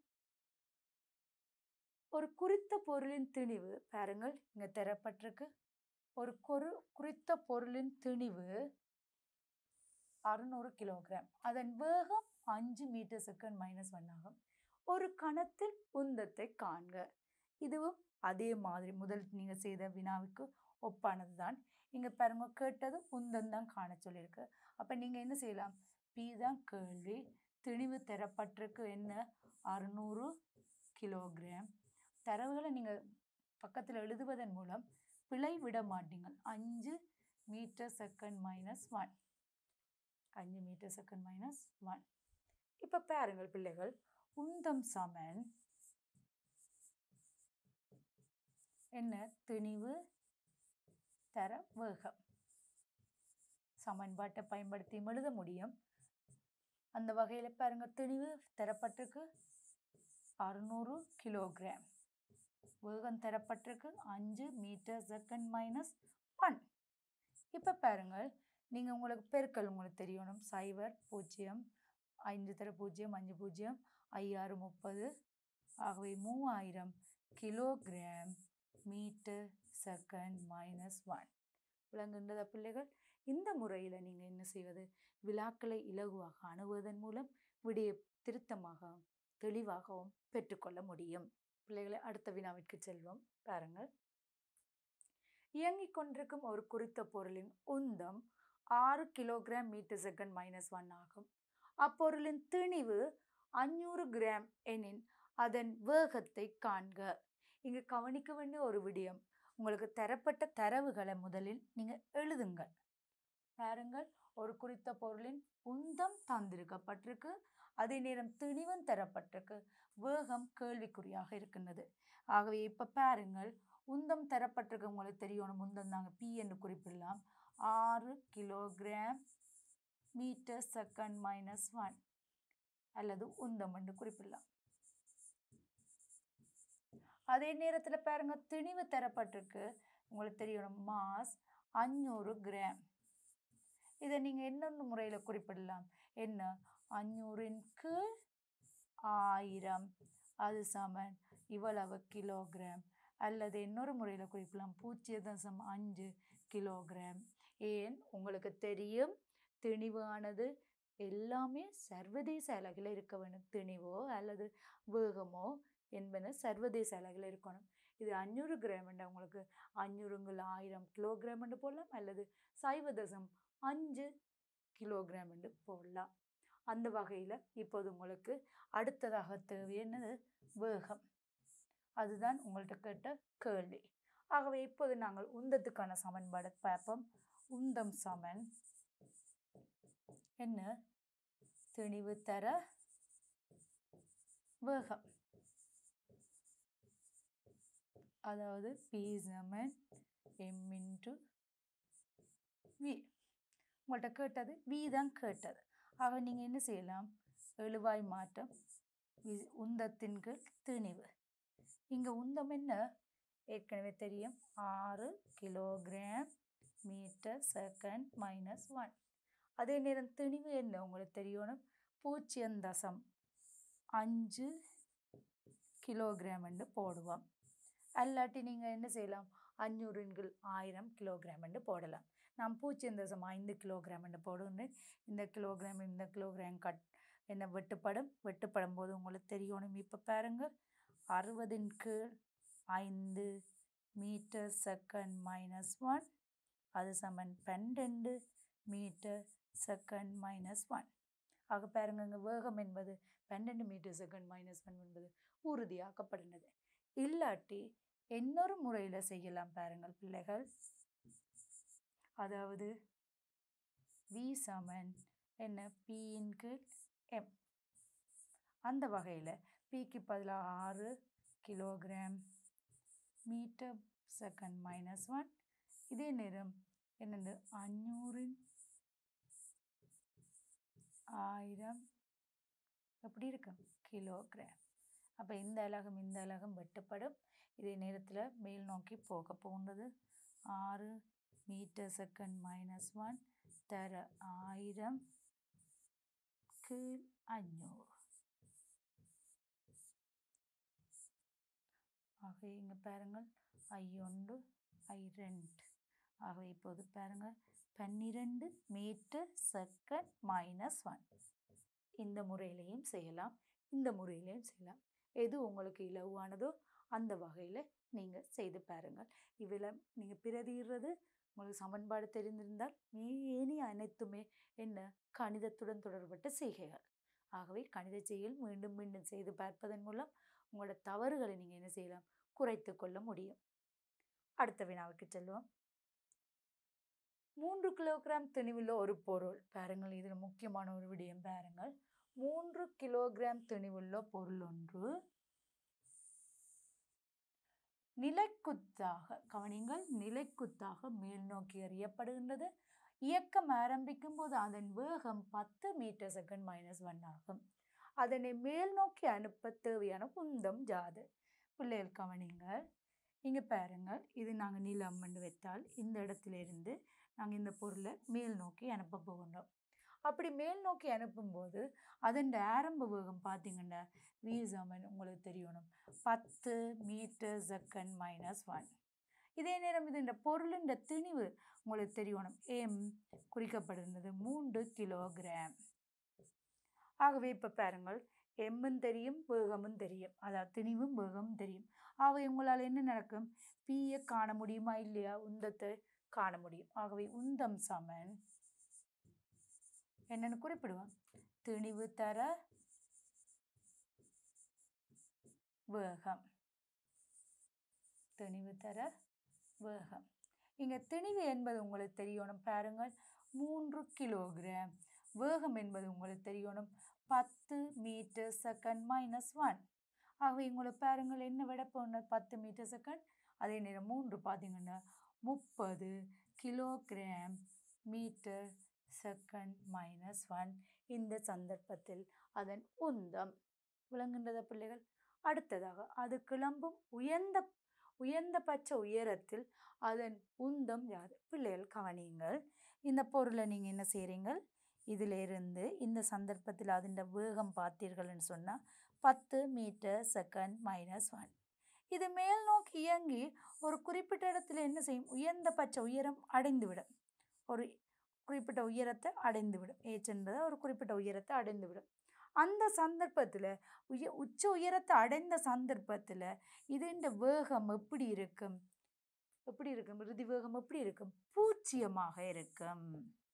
என்னவா இருக்கும், ஏன் இதற்கு பிறகு இயக்கம் இல்லை, அங்கே ஓய்வு. அப்போ இந்த சந்தர்ப்பத்தில் பூஜ்ஜியமாக இருக்கும். அங்கே கேட்டாங்க உயர்ந்தபட்ச உயரத்தில், கவனிங்கள், உயர்ந்தபட்ச உயரத்தில் அதன் உந்தம் யாது? இங்கே பாருங்கள் உந்தம் ஜாதுன்னு கேட்டிருக்கு. இங்கே வேகம் பூஜ்ஜியமாக இருந்தால் என்ன நடக்கும், திணிவு உங்களுக்கு தெரியும் 3 கிலோகிராம், வேகம் பூஜ்ஜியம். அப்போ வேகத்தை நாங்கள் ஒரு திணிவால் பெருக்கும்போது உந்தம் பெறப்படும். இங்கே வேகம் பூஜ்ஜியம், திணிவு 3, அப்போ பெருக்கினா என்ன வரப்போகிற விடையும் பூஜ்ஜியம். ஆகவே இங்கே என்ன நடக்கும், உந்தம் பூஜ்ஜியம். உங்களுக்கு தெரியணும் எந்த ஒரு எண்ணை நாங்கள் பூஜ்ஜியத்தால் பெருக்கும்போது பூஜ்ஜியம் பெறப்படும். ஆகவே அந்த வகையில் இங்கே பாருங்கள் உந்தம் சமன் உங்களுக்கு தெரியணும் உயர்ந்தபட்ச உயரத்தில் வேகம் பூஜ்ஜியம் என்பது தெளிவாக இருக்கணும். உந்தம் சமன் திணிவு தர வேகம். அந்த வகையில் திணிவுக்கு பார்த்தீங்கன்னு சொன்னால் உங்களுக்கு தெரியணும் 3 கிலோகிராம். அதே நேரம் வேகம் பார்த்தீங்கன்னா பூஜ்ஜியம். ஆக இங்கே வரப்போடுறது பூஜ்ஜியம். ஆகவே இந்த எப்போவுமே உங்களுக்கு ஏற்கனவே முன்னே கூறியுள்ளேன், பூஜ்ஜியமாக இருந்தால் என்ன, வேகம் பூஜ்ஜியமாக இருந்தால் அங்கு உந்தம் பூஜ்ஜியம் என்பது ஏற்கனவே கூறப்பட்ட விடயமாகும். விளங்குகின்றதா பிள்ளைகள்? அடுத்த பகுதிக்கு செல்வோம். கவனியுங்கள், திணிவும் நிறையும். இப்போ நான் உங்கள்கிட்ட ஒரு வினாவை முன்வைக்கிறேன், திணிவும் நிறையும் ஒன்றா? இல்லை. ஏன்? திணிவு என்றால் என்ன, சடப்பொருளின் அளவு. விளங்குகின்றதா? அது உங்களுக்கு தெளிவாக இருக்கணும். பாருங்கள், ஒரு பொருளின் திணிவு என்பது அப்பொருள் அடங்கும் சடப்பொருள் அடங்கும் அளவாகும். இது தெளிவாக இருக்க வேண்டும். திணிவை அளவிடும் சர்வதேச அலகு கிலோகிராம் ஆகும். ஆகவே இங்கே பாருங்க, சடப்பொருளின் அளவு அடங்கும் அப்பொருளின் சடப்பொருள் அடங்குறது தான் நாங்கள் என்ன அளவைத்தான் நாங்கள் என்ன சொல்கிறோம், திணிவு. அப்போ இந்த திணிவு நாங்கள் பூமியில் இருக்க ஒரே அளவாகத்தான் இருக்கும். அதே நீங்கள் சந்திர மண்டலத்தில் போனாலும் ஒரே அளவாகத்தான் இருக்கும். அதாவது துணைக்கோளோ உபகோளோ அல்லது பிரதான கோள்களுக்கு சென்றாலும் சடப்பொருளின் அளவு மாறாது. அப்போ திணிவு மாறாது. ஏற்கனவே உங்களுக்கு திணிவு என்ன, இந்த திணிவு காவிக்கணியமா எண்ணிக்கணியமா? பருமனை மாத்திரம் கொண்டிருப்பதால் திணிவு ஒரு எண்ணிக்கணியம். இப்போ பாருங்கள், திணிவு ஒரு எண்ணிக்கணியம், சடப்பொருளின் அளவென்று கற்றுள்ளீர்கள். ஒரு கோளிலிருந்து இன்னொரு கோளுக்கு கொண்டு போகலாம், உபகோளுக்கு கொண்டு போனாலும் அது மாற்றம் ஏற்பட மாட்டாது. விளங்குகின்றதா? இப்போ பாருங்கள், அதாவது ஒரு பொருளின் நிறை என்பது அப்பொருள் புவியை நோக்கி ஈர்க்கப்படும் விசை. உங்களுக்கு தெரியணும் நியூட்டன் 2ஆம் விதி, ஏற்கனவே நீங்கள் கற்றது. நியூட்டன் 2ஆம் விதியின்படி என்ன, F சமன் ma. F சமன் ma. அந்த வகையில் இங்கே பாருங்கள், கவனிங்க, முக்கியமாக இங்கே எஃப் என்பது நாங்கள் இங்கே குறிக்கப்படுறது நிறை. அது தெளிவாக இருக்கணும். நிறை என்பது உங்களுக்கு தெரியணும் திணிவு தர. இங்கே ஏ என்பது புவியீர்ப்பிலான ஆர்முடுகள் எனப்படும். புவியீர்ப்பிலான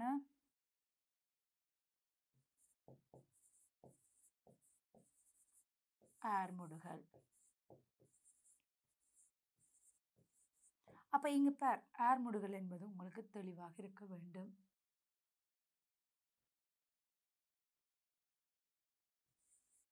இது உங்களுக்கு தெளிவாக இருக்க வேண்டும். ஆகவே நிறை என்பது எம் ஏ என்பதுக்கு பதிலாக நாங்கள் இங்கே ஜி என்பது பயன்படுத்துவோம். Gravity force. ஏற்கனவே உங்களுக்கு புவியீர்ப்பிலான ஆர்முடுகளுக்கு ஜி என நீங்கள் கற்றுள்ளீர்கள். ஆகவே இங்கே பயன்படுத்துவீங்க. டபிள்யூ நிறை என்பது வெயிட் என்று குறிப்பிடுவோம். அது எம்ஜிக்கு சமனாகும். ஆகவே இப்போது பாருங்கள், புவியீர்ப்பின்கள் இயங்கும் போது அதன் ஆர்முடுகள் புவியீர்ப்பு ஆர்முடுகள் எனப்படும். எனவே பொருளின் தாக்கும் விசை அதன் நிறையாகவும் அது பின்வருமாறும் தரப்படும். ஆகவே அந்த வகையில் இப்போது பாருங்கள், இந்த மாதிரி நீங்கள் என்ன செய்யலாம், டபிள்யூவை குறிக்க முடியும். அதாவது திணிவு புவியீர்ப்பு ஆர்முடுகள். இது உங்களுக்கு தெளிவாக இருக்க வேண்டும். அப்போ இப்போ பாருங்கள், ஒரு பொருளின் திணிவு 1 கிலோகிராம் என்றால் புவியீர்ப்பு ஆர்முடுகள் உங்களுக்கு ஏற்கனவே தெரியும், அன்னளவாக 10 m/s-2 என்றால் இதன் நிறை என்ன, 10 நியூட்டன் விளங்க வேண்டும். இது முக்கியமான ஒரு விடயம். இங்கே இப்போ நிறை என்பது என்ன அலகில் காணப்படும், நியூட்டன் அலகு. ஆகவே இங்கே இந்த ஒரு விடயம் நீங்கள் தெரிந்திருக்க வேணும். நிறையின் அலகு நியூட்டன், சர்வதேச அலகு நியூட்டன். அதே நேரம் நிறைய அளக்க பயன்படும் உபகரணம் என்னென்னு தெரியணும் உங்களுக்கு. என்ன, வித்தராசு அல்லது நியூட்டன் தராசை நாங்கள் பயன்படுத்துவோம். திணிவு அளக்குறேன்னு சொன்னால் உங்களுக்கு தெரியணும், மும்மைக்கோள் தராசு பயன்படுத்தலாம், அல்லது நெம்புகோள் தராசு பயன்படுத்தலாம், இலத்திரனியல் தராசு பயன்படுத்தலாம். அது நீங்கள் ஏற்கனவே சிறிய வகுப்புலேருந்து கற்று வந்த விடயங்கள் ஆகும். ஆகவே இப்போது நிறைய அளக்க பயன்படும் அலகு நியூட்டன், நிறைய அளக்க பயன்படும் உபகரணம் வித்தராசு அல்லது நியூட்டன் தராசு என்பது தெளிவாக தெரிந்திருக்க வேண்டும். இப்போது பிள்ளைகள் உங்களுக்கு தெளிவாக விளங்கியிருக்கு. நிறை என்பதை காண்பதற்கு என்ன செய்ய வேண்டும், திணிவை புவியீர்ப்பு ஆர்முடுகளால் பெருக்குவதன் மூலம் நிறையை காண முடியும்.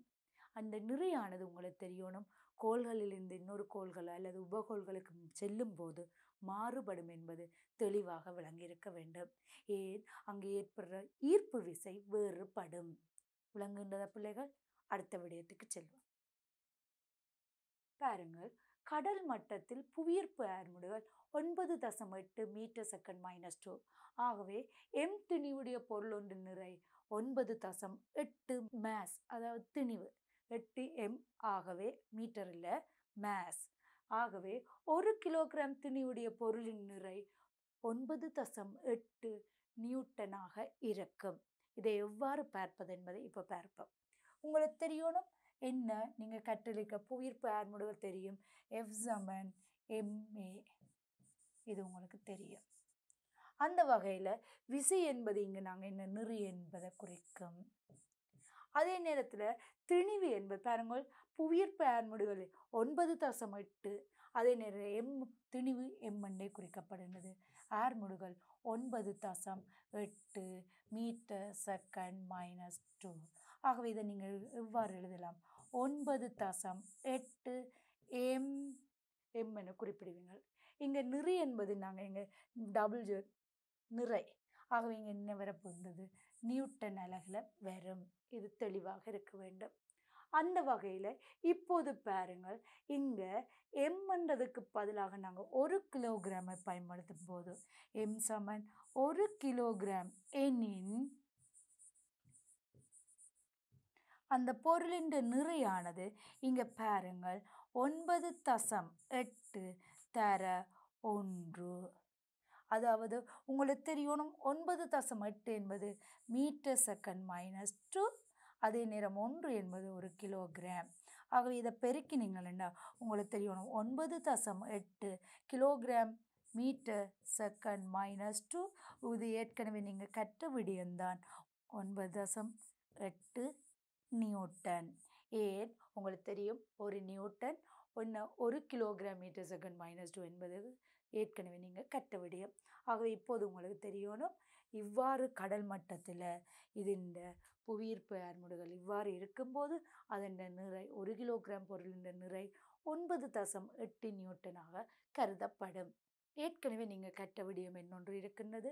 இவ்வாறே நீங்கள் இந்த முறையிலையும் காண முடியும். அதாவது W சமன் m×a m×g. அங்கே பாருங்கள் பிள்ளைகள், A என்பது இங்கே புவியீர்ப்பு ஏர்முடுகள் என்பதால் G என குறிக்கப்படும் கிராவிட்டி ஃபோர்ஸ், அதாவது கிராவிட்டி ஆக்சிலரேஷன். உங்களுக்கு தெரியும், புவியீர்ப்பு ஏர்முடுகள் G என கருதப்படுகின்றது. புவியீர்ப்பு ஏர்முடுகள் G என கருதப்படும். அந்த வகையில் இப்போது பாருங்கள், சில சந்தர்ப்பங்களில் கணக்கில் இலகுவாக செய்வதற்காக என்ன, கடல் மட்டத்தில் உங்களுக்கு தெரியணும் புவியீர்ப்பு ஏர்முடுகள் 10 மீட்டர் செகண்ட் -2 என எடுக்கப்படுகின்றது. அப்படியாக இருக்கும்போது உங்களுக்கு தெரியணும், கடல் மட்டத்தில் 10 மீட்டர் செகண்ட் -2ஆக இருந்தால் புவியீர்ப்பு ஏர்முடுகள் உங்களுக்கு தெரியணும் 1 கிலோகிராம் திணிவாகவும் இருந்தால், உங்களுக்கு 1 கிலோகிராம் திணிவாகவும் இருந்தால், இங்கே பாருங்கள் 1 தர 10, அது உங்களுக்கு தெரியணும் 10 நியூட்டன். 1 என்பது 1 கிலோகிராம், 10 என்பது 10 உங்களுக்கு தெரியணும் 10 மீட்டர் செகண்ட் -2. ஆகவே பெருக்கினால் உங்களுக்கு வரப்போகிறது என்னவாக இருக்கும், 1 கிலோகிராம் தர 10 மீட்டர் செகண்ட் -2 பெருக்கினீங்களா 10 நியூட்டன். ஆகவே உங்களுக்கு இதிலிருந்து இலகுவாக கணக்குகளை செய்வதற்கு இலகுவாக இருக்கும். இந்த முறையை சில சந்தர்ப்பங்களில் அவர்கள் குறிப்பிடலாம். சில சந்தர்ப்பங்களில் இவ்வாறு தரப்பட்டிருந்தால் இவ்வாறு செய்வதன் மூலம் நாங்கள் வினாக்களுக்கு விடையளிக்க பழக வேண்டும். விளங்குகிறதா பிள்ளைகள்? இப்போது அடுத்த பகுதிக்கு செல்வோம். கவனியுங்கள், கடல் மட்டத்திலிருந்து மேல் நோக்கி செல்லும் போது புவியீர்ப்பு ஏர்முடுகள் குறைவடைகின்றது. இது உங்களுக்கு தெரியணும், கடல் மட்டத்திலிருந்து மேல் நோக்கி செல்லும் போது புவியீர்ப்பு ஏர்முடுகள் குறைவடைகின்றது. இங்க பாருங்கள், இவ்வாறு கடல் மட்டத்திலிருந்து மேல் நோக்கி செல்லும் போது என்ன, புவியீர்ப்பு ஏர்முடுகள் குறைவடைகின்றது. ஆகவே இங்கே புவியீர்ப்பு ஏர்முடுகள் குறைவடையும் போது என்ன நடக்கின்றது, நாங்கள் பிரயோகிக்கப்படுற விசை. ஆகவே திணிவு ஒன்றை மலைக்கு கொண்டு செல்லும் போது திணிவு மாறாது காணப்படினும் நிறை குறைவடையும். இது உங்களுக்கு தெளிவாக விளங்கியிருக்க வேண்டும்.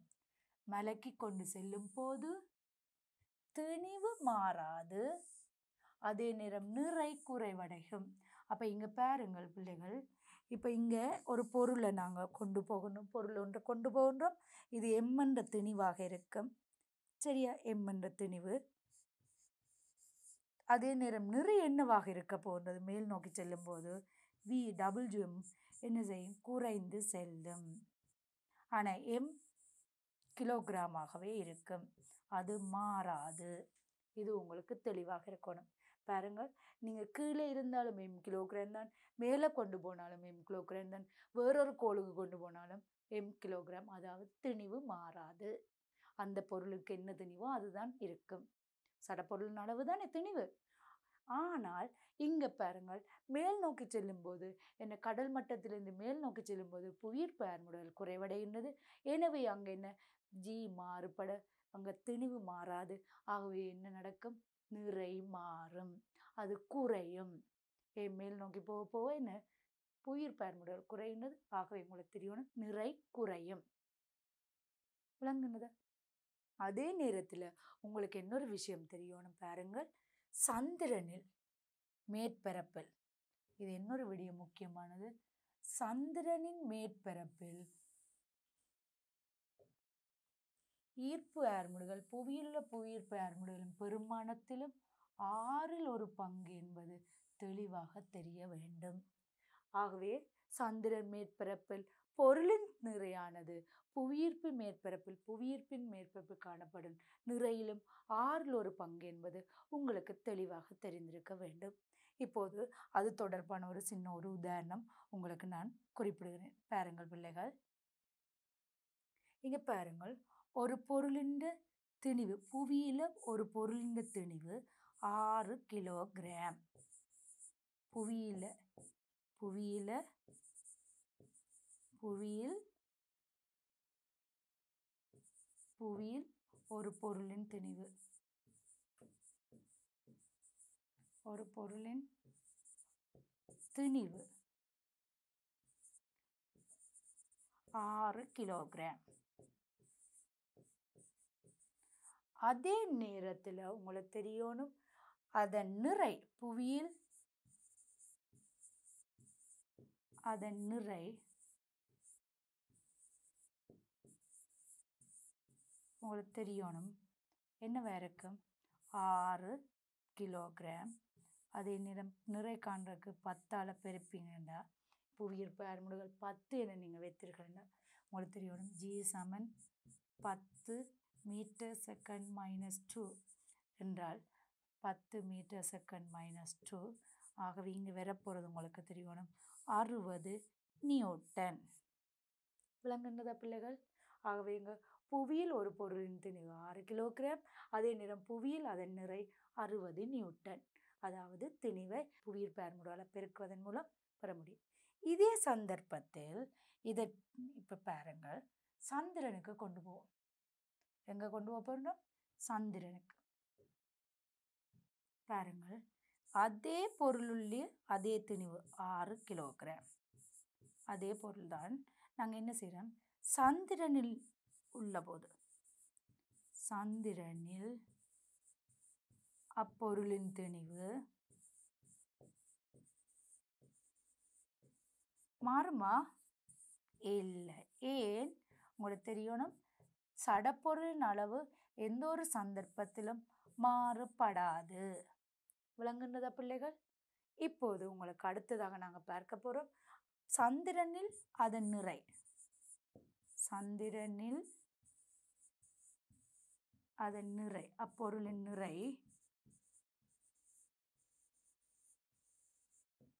பிள்ளைகள் கவனிங்க என்னவாக இருக்க போகிறது.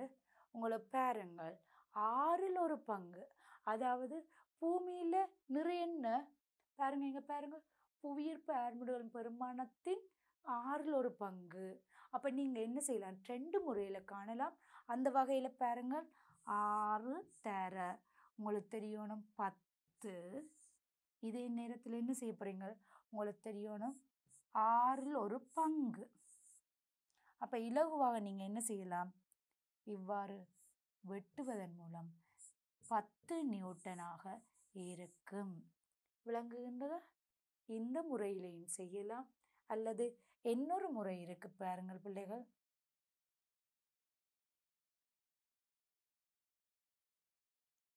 இன்னொரு முறையில் குறிப்பிடலாம். பிள்ளைகள் கவனிங்கள். அதாவது உங்களுக்கு தெரியணும் திணிவு எஃப், அதாவது உங்களோட நிறை W சமன் என்ன M × G × Rல் ஒரு பங்கு. அப்போ நீங்கள் என்ன செய்யலாம், எம்முக்கு பதிலாக நீங்கள் இங்கே கண்டது 60 நியூட்டன். 60 நியூட்டன் அதை நீங்கள் என்ன செய்யுங்க, 1/6ஆல் பிரிக்கலாம். ஆக இங்கே வரப்போகிறது 10 நியூட்டன். இந்த முறையிலையும் செய்ய முடியும். இது உங்களுக்கு தெளிவாக இருக்க வேண்டும். விளங்குகின்றதா பிள்ளைகள்? இந்த முறையிலையும் செய்யலாம், அல்லது இந்த முறையிலையும் செய்யலாம். அப்போ இப்போ பாருங்கள், புவியீர்ப்பு அருமுடுகள் என்பது ஒன்று கோள்கள் உபகோள்களுக்கு இடையில் வேறுபடும். அதாவது புவியீர்ப்பு அருமுடுன்னா புவியில் இருக்க, சந்திரனுக்கு சந்திரன் பாருங்க, சந்திரன் மேற்பரப்பில் ஈர்ப்பு அருமுடுகள், சந்திரன் ஈர்ப்பு அருமுடுகள் வேறு. ஆகவே இது உங்களுக்கு தெரியணும். ஆனால் திணிவு மாறாது என்பது தெளிவாக இருக்கணும். எந்த ஒரு சந்தர்ப்பத்திலும் திணிவு மாறாது. விளங்குகின்றதா பிள்ளைகள்? இப்போது நாங்கள் இறுதி கட்டத்தை அடைந்து விட்டோம். அடுத்ததாக நாங்கள் பார்க்க வேண்டியது பொழிப்பு. பிள்ளைகள் கவனியுங்கள். இந்த அலகு 4 என்பது உங்களுக்கு தெரியும், பௌதியவியல் தொடர்பட்டது. அது நேர்கோட்டு இயக்கத்தோடு தொடர்பட்டதாக நீங்கள் ஏற்கனவே 2ஆம் படத்தில் கற்றது. இப்போது பாருங்கள், இங்கே நாங்கள் முக்கியமாக நியூட்டன் விதிகளை பற்றி கற்றுள்ளோம். விசையை பற்றி கற்றுள்ளோம். அதே நேரத்தில் திணிவு நிறைய பற்றி கற்றுள்ளோம். உந்தத்தை பற்றி கற்றுள்ளோம். இவ்வாறு முக்கியமான விடயங்களை நாங்கள் இங்கே என்ன கற்றுள்ளோம். அந்த வகையில் இப்போது பாருங்கள், நியூட்டன் முதலாம் விதியானது உங்களுக்கு தெரிந்திருக்க வேணும். ஒரு சமநிலைப்படுத்தாத விசை பிரயோகிக்கப்படும் வரைக்கும் ஓய்வில் உள்ள பொருள் ஓய்விலேயே இருக்கும். இயங்கிக் கொண்டிருக்கும் பொருள் சீரான வேகத்துடன் இயங்கும். இதுதான் நியூட்டனின் முதலாம் விதி. இது உங்களுக்கு தெரிந்திருக்க வேண்டும். ரெண்டாவது பாருங்க, நியூட்டன் ரெண்டாம் விதியை பார்ப்போம். இந்த ரெண்டாம் விதியில பாருங்கள், ஒரு பொருளில் ஏற்படும் ஆர்முடுகலானது அதன் பிரயோகிக்கப்படும் விசைக்கு நேரடி விகித சமனாகவும் பொருளின் திணிவுக்கு நேர்மாறு விகித சமன் பாருங்க, பொருளின் திணிவுக்கு நேர்மாறு விகித சமனாகவும் காணப்படும். இது உங்களுக்கு தெளிவாக தெரிந்திருக்கணும். அடுத்ததாக நியூட்டன் மூன்றாம் விதி உங்களுக்கு முக்கியமான ஒரு விதி. அதாவது அன்றாட வாழ்க்கையில் நீங்கள் அதிக அளவில் பயன்படுத்தப்படுகின்றது. ஒவ்வொரு தாக்கத்திற்கும் சமனானதும் எதிரானதுமான மறு தாக்கம் உண்டு. பாருங்கள், ஒவ்வொரு தாக்கத்திற்கும் சமமும் எதிரானமான மறு தாக்கம் உண்டு என்பது உங்களுக்கு தெளிவாக விளங்கி இருக்க வேண்டும். அடுத்ததாக, ஒரு பொருளின் நிறை என்பது அப்பொருளின் புவியின் மையத்தை நோக்கி ஈர்க்கப்படும் விசையாகும். அதாவது நீங்கள் ஏற்கனவே கற்றுள்ளீங்க, இந்த பொருளானது பிள்ளைகள் கவனிங்க, இந்த பொருளானது கீழ் நோக்கி இழுக்கப்படுற இதுதான் என்னவா இருக்கும்? புவியீர்ப்பு விசை நிறை எனப்படும். ஆகவே நிறை என்பது ஒரு காவிக்கணியம் என்பது ஏற்கனவே கூறியுள்ளேன். திணிவு காவிக்கணியமா? இல்லை, எண்ணிக்கணியம். ஏன்? திணிவுக்கு பருமனை மாத்திரம்தான் கருதப்படுகின்றது. ஆனால் நிறை என்பது உங்களுக்கு தெரியணும், காவிக்கணியம் கொண்டது. நிறை அளக்க பயன்படுறதுக்கு நாங்கள் நியூட்டன் தராசு பயன்படுத்துகிறோம். அதே நேரத்தில் புவியீர்ப்பு விசை இங்கே திசையும் பருமனும் கொண்டது என்பது தெளிவாக விளங்கி இருக்க வேண்டும். எப்பவும் புவியீர்ப்பு நிறையானது கீழ் நோக்கி என்ன குறிக்கப்படும் என்பதும் தெளிவாக தெரிந்திருக்க வேண்டும். புவியின் மையத்தை நோக்கி ஈர்க்கப்படும் விசையாகும். அது பொருளுக்கு புவியீர்ப்பிலான ஆர்முடுகளை வழங்க தேவையான விசையாகும். பிள்ளைகள், இப்போது நீங்கள் இந்த பாடம் தொடர்பான சகல விடயங்களையும் விளக்கமாகவும் விரிவாகவும் கற்றிருப்பீர்கள். இனி நாங்கள் என்ன செய்ய வேண்டும்? அது தொடர்பான வினாக்களை எவ்வாறு விடை அளிப்பது என்பதை இப்போது நாங்கள் பார்க்க உள்ளோம். இங்கே முக்கியமான ஒரு விடயம் பிள்ளைகள் உங்களுக்கு தெரிந்திருக்கணும். இந்த இனிவரும் பயிற்சிகளை நீங்கள் செய்து பார்த்த பின் மீண்டும் இந்த பகுதியை பாருங்கள். ஏன்னு சொன்னால், நீங்கள் செய்ததும் இங்கே குறிப்பிட்டதும் என்ன பொருந்துகின்றதா அல்லது உங்களுக்கு ஏதாவது விளக்கம் இல்லாமல் இருக்கா என்பதை நீங்கள் என்ன செய்யலாம்? தெளிவுபடுத்தி கொள்ள முடியும். ஆகவே இப்போது நாங்கள் என்ன செய்ய போன்றோம்? இது தொடர்பான பயிற்சிகளுக்கு பாடப்புத்தகத்தில் உள்ள பயிற்சிகளை நாங்கள் இப்போது செய்து பார்ப்போம்.